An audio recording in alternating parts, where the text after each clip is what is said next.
Good morning, everyone. Me, the captain. Right, so today I've got a double whammy. I've got two cars in. My own Battle Bus needs new brake pads and discs, or as they call them in the United States, rotors. Anyway, Battle Bus for front discs and pads. My friend's car also needs front discs and pads. Honda Jazz. Never done one before. Could be fun. And I'm going to have a look at her drums as well, so we can clean those out with some compressed air for my air compressor. Any excuse to get the air compressor out. I hope you enjoyed the video. Here we go. Let's get on with it. Right, so I'm going to start with the Battle Bus, because she's the heaviest one of the two, obviously. And if anyone's going to give me problems, it's going to be my Battle Bus. She's as beautiful and as complicated as any woman. But I've had my epic breakfast. You may have seen the photo earlier. So here we go. I'm going to jack up the old girl right now. Okay, so 2 discs and pads for my Battle Bus. Now, it's always worth checking your parts before you start the fit. So I can tell you right now, those are my brake pads. I can tell just by looking at them.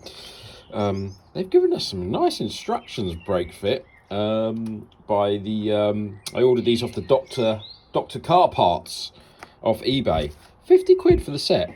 And considering the size of it, and they're vented too, 50 quid isn't bad. But instructions, I don't need those. So yeah, whatever. 2 discs, obviously check the size of your disc before you start taking it apart. A friend of mine, who shall remain nameless, Adam, did some a brake pad and disc change on his BMW. Yes, it didn't quite go according to plan. When he stripped it all down, tried to put it back together and realised he had the wrong size discs. So something that should take, 20 minutes aside, ended up taking him about 5 hours. He did it, to be fair. He actually did do it. But, yeah, always check before you start completely stripping it off, in case you have to run and get parts. He had to call his dad for a lift, apparently. Right, let's crack on. So, got to get the tools out. There's nothing better than a well-organised set of tools with nothing missing. It is pleasing to the eye, isn't it? Right, let's start taking the wheel off. Right, that's the wheel off.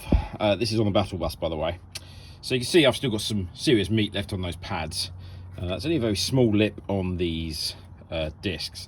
The reason why I'm changing them is, and it's a common fault with most automatics, is the disc is warped. So when you hit the brake pedal, you get a juddering effect.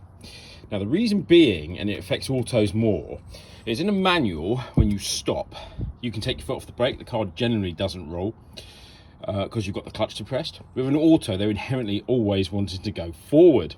So you're holding it on the brake pad, so the car doesn't go forward, unless you stick it in neutral and pull the handbrake up. So all that heat from that pad is always focused at one point. So you've got your foot on the brake, and you're pressing all that heat into that. The rest of the disc on this side starts to cool down. This stays hot. So you've got hot on that side, cold on that side, and over time, it basically makes the disc warp, like any bit of metal would. If you heat one side and cool the other, it will warp the metal. Generally, if you buy good quality discs, they resist that. I, however, buy cheap, because I like fixing things.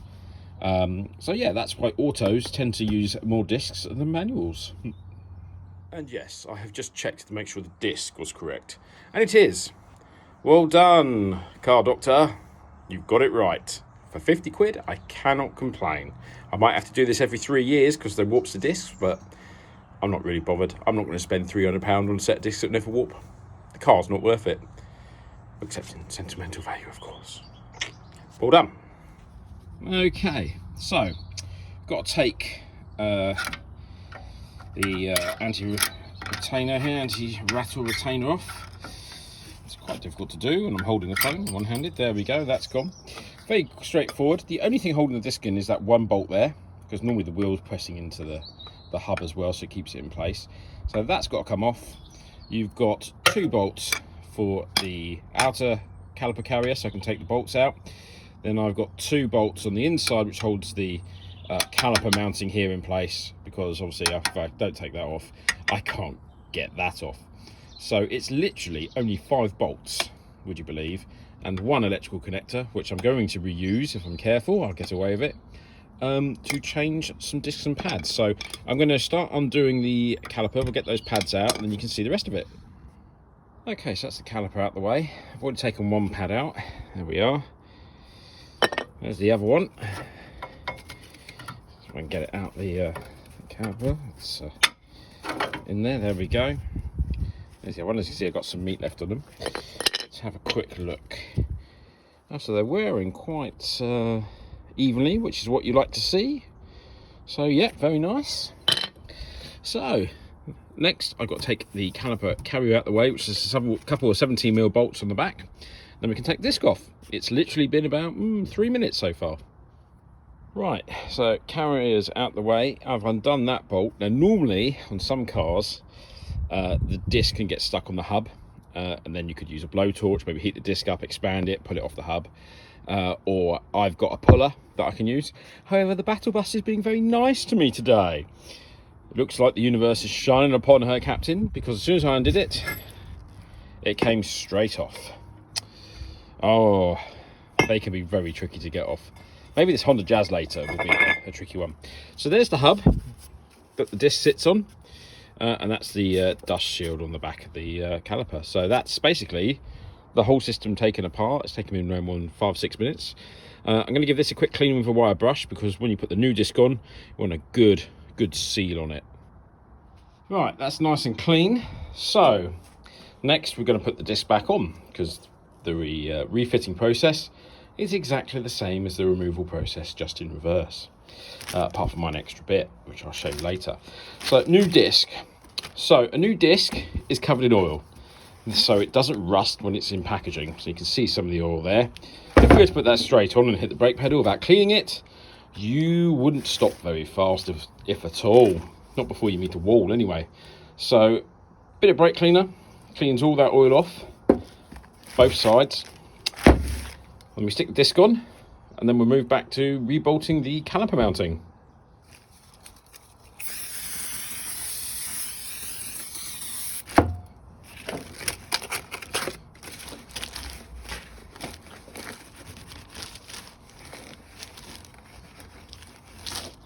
Don't know if you can see it, but there's a Honda Jazz turning up.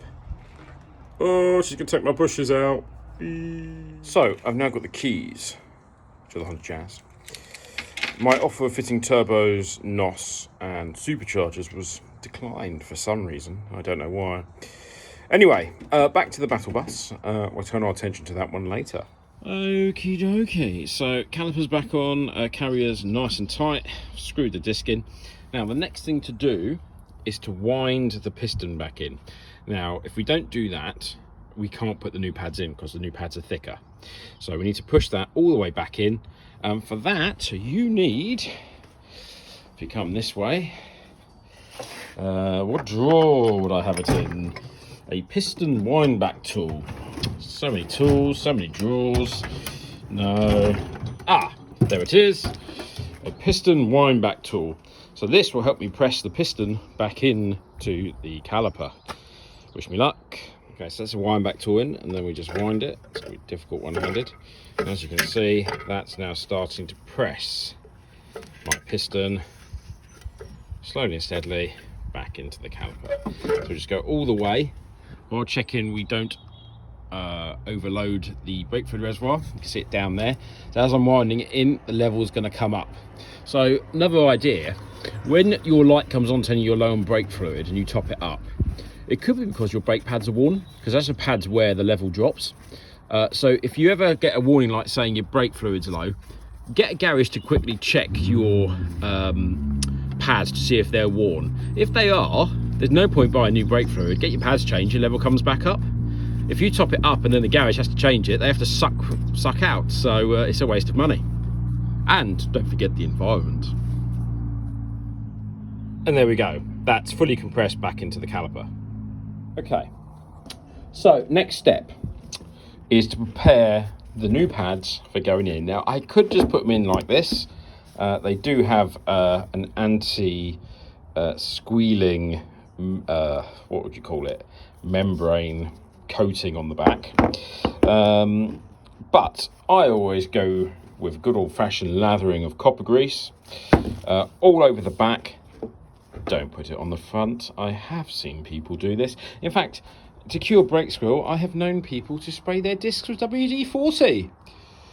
Yeah, and they were straight on the scene to an accident. Anyway, so I'm going to cover the back with a nice coating of copper grease, and that will stop any brake squeal. Now, brake squeal is actually a vibration. Well, anything that makes a noise is a vibration, technically, Physics 101, but that's another story. By covering the back in a nice layer of copper grease, you're dampening any vibration that can go through the pad to the caliper and cause that excessive brake squeal. So like I said, I'm going to cover the back of those now, and I'm just going to show you what it looks like when I'm done. This one, if you wonder what the difference is, actually, that actually clips inside the piston. So I'll show you that when I get over there. This one goes on the outside. I'm going to put the copper grease on now and I'll show you. Okay, so that's one done. This one's going to go back inside the caliper now. And that's the second one done. So that one goes in. And there we go. 2 new pads fitted. I've got the top and bottom guide pin bolts to put on. And I've got the anti-rattle shim just to put on the front, friction fitting. And then this side's done. We go to the other side. So with distractions, without distractions, I could have probably done this side in about 12, 13 minutes. I will time myself on the other side and let you know how quick I can do it.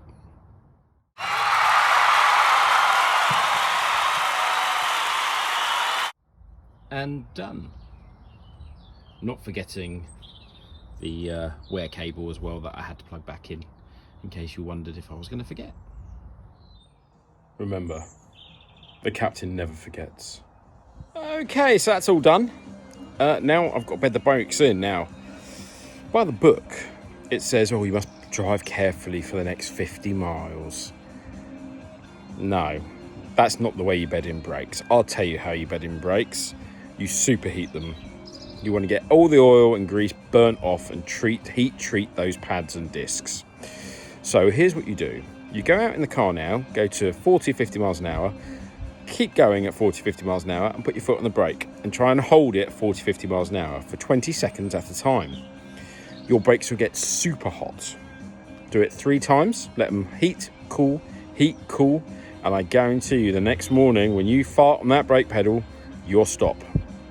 Trust me on this. The captain's always right. Okay, so we're going on to the Honda Jazz. Ooh. So this is her new car.